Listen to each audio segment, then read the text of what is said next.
নদীতে তলিয়ে যাওয়া ৩ ছাত্রের মধ্যে দুজনের দেহ উদ্ধার। এক ছাত্রের খোঁজে এখনো তল্লাশি চলছে। দ্বারকেশ্বর নদীতে ডুবে যাওয়া বিষ্ণুপুর হাই স্কুলের নবম শ্রেণীর ৩ ছাত্র অর্কদীপ দাস, সায়ন চ্যাটার্জি ও পরমেশ্বর মিশ্রের মধ্যে দুজনের মৃতদেহ উদ্ধার করা হয়েছে। এখনও নিখোঁজ রয়েছেন সায়ন চ্যাটার্জি। ঘটনা গতকাল দুপুর ১:৩০ নাগাদ। স্কুল চলাকালীন টিফিন পিরিয়ডে কাউকে কিছু না জানিয়ে ওই ৩ ছাত্র বন্ধুদের সঙ্গে সুভাষপল্লী গ্রামের সারেশ্বর ঘাট সংলগ্ন দ্বারকেশ্বর নদীতে যায়। আচমকাই ৩ জন নদীতে নেমে স্নান করতে গিয়ে জলের গভীর স্রোতে তলিয়ে যায়। খবর পেয়ে ঘটনাস্থলে পৌঁছায় স্থানীয় বাসিন্দা, বিষ্ণুপুর থানার পুলিশ ও বিপর্যয় মোকাবিলা দপ্তরের কর্মীরা। প্রায় ৭ থেকে ৮ ঘন্টা ধরে তল্লাশি চালিয়েও গতকাল সন্ধ্যা পর্যন্ত তাদের খোঁজ মেলেনি। আজ ভোর থেকে আবার তল্লাশি শুরু হয়। বিপর্যয় মোকাবিলা বাহিনীর পাশাপাশি আসানসোলের সিভিল ডিফেন্সের 7 ব্যাটালিয়নের কর্মীরাও অভিযানে যোগ দেন। দীর্ঘ তল্লাশির পর ঘটনাস্থল থেকে প্রায় 2 থেকে 5 কিলোমিটার দূরে পরমেশ্বর মিশ্র ও অর্কদীপ দাসের মৃতদেহ উদ্ধার করা হয়েছে। নিখোঁজ সায়ন চ্যাটার্জির খোঁজে তল্লাশি এখনও জারি রয়েছে। ব্যুরো রিপোর্ট, আমাদের টিভি। এই সব স্কুল থেকে এসে সব পেঞ্জামা খুলে নেমেছে, তলিয়ে গেছে। কজনা তলিয়ে গেছে? 3 জনাই তলিয়ে গেছে। কবে? কালকে হয়েছে। এখন কি করে? এখন পরিস্থিতি পেয়েছে 2 জনকে, আর একজনকে পাচ্ছে নাই। খুঁজাখুঁজি চলছে বাগড়ার ঘাট থেকে, প্রকাশ ঘাট থেকে খুঁজাখুঁজি চলছে। জল মানে বিরাট জল, তো বাচ্চা ছেলেরা বুঝতে পারে না, তলিয়ে গেছে। ধরাধরি করে বাঁচাতে যেয়ে আর ওরা 2 জন 3 জন তলিয়ে গেছে। এই হয়েছে। এখন কি 2 জনকে পাওয়া গেছে? হ্যাঁ, 2 জনকে পাওয়া গেছে। টুম্পা বাগদি, বাড়ি বিষ্ণুপুর। ঘটনাটা ঘটেছিল কাল। ছেলেগুলি স্কুল থেকে এখানে নদীর ধারে স্নান করতে এসেছিল, দিয়ে নিজেরাই বন্ধু বান্ধব নিয়ে নেমে কোনো কারণে টান জলে তারা চলে যায়। তারপর থেকে কাল থেকে প্রচণ্ড খোঁজাখুঁজি চলছে, তাদেরকে কোনো কারণেই পাওয়া যায় না। আজকে সকালে শোনা যাচ্ছে কি যে ভেসে তারা উঠেছে। 2 জন 3 জন ডুবেছে।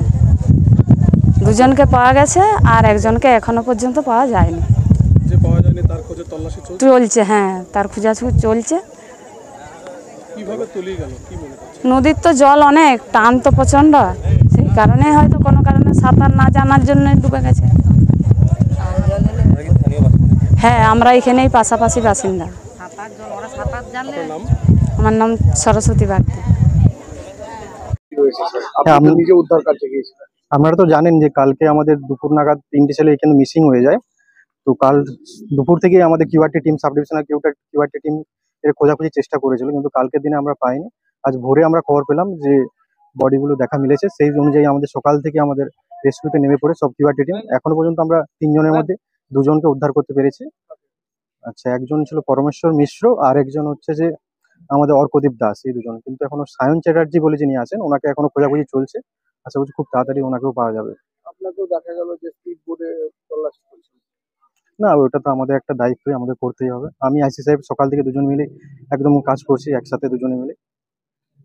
পরিবারের লোকে তো উৎকণ্ঠায় রয়েছে। পরিবারে তো একটু উৎকণ্ঠা আছেনই। এখন আমরা চেষ্টা করছি আরেকটা যে বডিটা আছে এটা তাড়াতাড়ি। কি জানতে পেরেছেন কিভাবে এই ঘটনাটা ঘটেছে কালকে। ওনারা তো স্কুল থেকে, আমরা যেটা খবর পেয়েছি, স্কুল থেকে এখানে চলে এসেছিল স্নান করার জন্য। তারপরে ওরা তো সাঁতার কাটতে জানতো না, সেই অনুযায়ী ওরা ডুবে মারা গিয়েছিল। আমার নাম সোমশঙ্কর মণ্ডল, বিডিও বিষ্ণুপুর। কি ঘটেছিল? ঘটেছিল বলতে কালকে একটা 1:30 নাগাদ আমি পঞ্চায়েতে অফিসে ছিলাম। খবর আসে বিডিও সাহেবের মাধ্যমে কিংবা আমার এলাকার মাধ্যমে আমরা জানতে পারি যে এখানে বিষ্ণুপুর, প্রথমে জানতে পারি যে সুভাষপল্লী 2-3 জন ছেলে ডুবে গেছে। তারপর আমরা যখন স্পটে আসি তখন দেখলাম যে বিষ্ণুপুরই সব ছেলেগুলো ছিল। 9 জনের মতো 10 জনের মতো ছেলে ছিল, তার মধ্যে 4 জন নেমেছিল, একজন উঠে গেছে, 3 জন নদীতে তলিয়ে গেছে। কালকে বিষ্ণুপুর যে পুলিশ ডিপার্টমেন্ট আছে, এসডিও, বিডিও এবং প্রশাসনের সর্বকর্তারা এবং সাধারণ মানুষ সহযোগিতা করে কালকে খোঁজাখুঁজি হয়েছে। তখন পর্যন্ত খোঁজা যায়নি। আজ সকালে খবর আমরা সঙ্গে সঙ্গে আসি এবং যে টিম আছে রেস্কিউ টিম, তারা খোঁজাখুঁজি চলছে।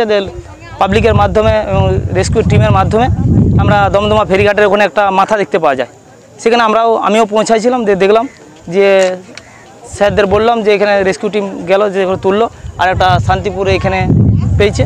ওই দুটি এখন আপাতত পাওয়া গেছে, আর একটা এখনও পাওয়া যায়নি।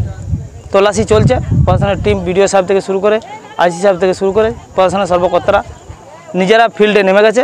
আমরা পঞ্চায়েতের তরফ থেকে আমাদের যারা লোকাল জনসাধারণ আছে তাদেরকেও বলে দিচ্ছি, আমাদের বিসিডি ভিআরপি এমনকি যারা আছে তাদেরকেও নদী ধারে থাকতে বলেছি, ওই লাশটা যাতে পাওয়া যায়।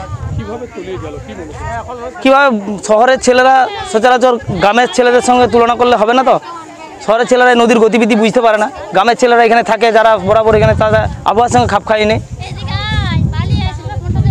তারা বাথরুমে চান করে, তারা এখানে নদীতে চান করে, পুকুরে যায়, তারা সাঁতার জানে, তারা সেইভাবে জানে না। সেই পরিপ্রেক্ষিতে তাদের কোনো একটা গাফলতি হয়েছে, তার জন্য নদী গর্ভে তলিয়ে গেছে। স্নান করতে নেমে অনেকক্ষণ ওরা জলের মধ্যে ওদের নিজেদের মধ্যে আনন্দ ফুর্তি করেছে, তারপরে ওই আস্তে আস্তে যেতে যেতে নদীর যে টান, সে টানে বয়ে গেছে। মানে যারা আমাদের ছেলে ছিল ওদের টিমের, তাদের বক্তৃতা অনুযায়ী, তাদের কথা অনুযায়ী আমরা এসে জানতে পারি। তাদেরকে আটকে রেখেছিলাম কালকে। আমার নাম কার্তিক লোহার, দারিকা গোসাইপুর গ্রাম পঞ্চায়েত। আজকের দিনে দাঁড়িয়ে মার্কেটে ই রিক্সার প্রচুর চাহিদা রয়েছে, তাই আর চিন্তা কিসে? সঠিক মানের ই রিক্সা ব্যাটারি এবং নতুন ই রিক্সা কিনতে হলে আজই চলে আসুন আমাদের ধূপগুড়ির রিয়া এন্টারপ্রাইজের শোরুমে। এখানে পেয়ে যাবেন ই রিক্সার লিথিয়াম ব্যাটারি এবং রয়েছে দুটো ফিনান্স কোম্পানিতে লিথিয়াম ব্যাটারি কেনার সুবর্ণ সুযোগ। বাজাজ ফাইন্যান্স দিচ্ছে স্বল্প সুদে ব্যাটারি কেনার সুবর্ণ সুযোগ। মাত্র 4 ঘন্টা চার্জ করুন আর চলবে 100 থেকে 140 কিলোমিটার মাইলেজ।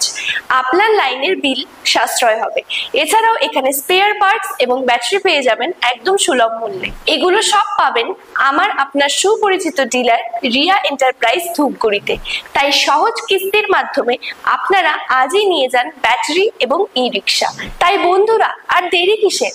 আজই চলে আসুন আমাদের শোরুমে। আমাদের ঠিকানা ধূপগুড়ি ফালাকাটা রোড, আদর্শনগর, বৈরাতিগুড়ি স্কুলের ঠিক নিকটে।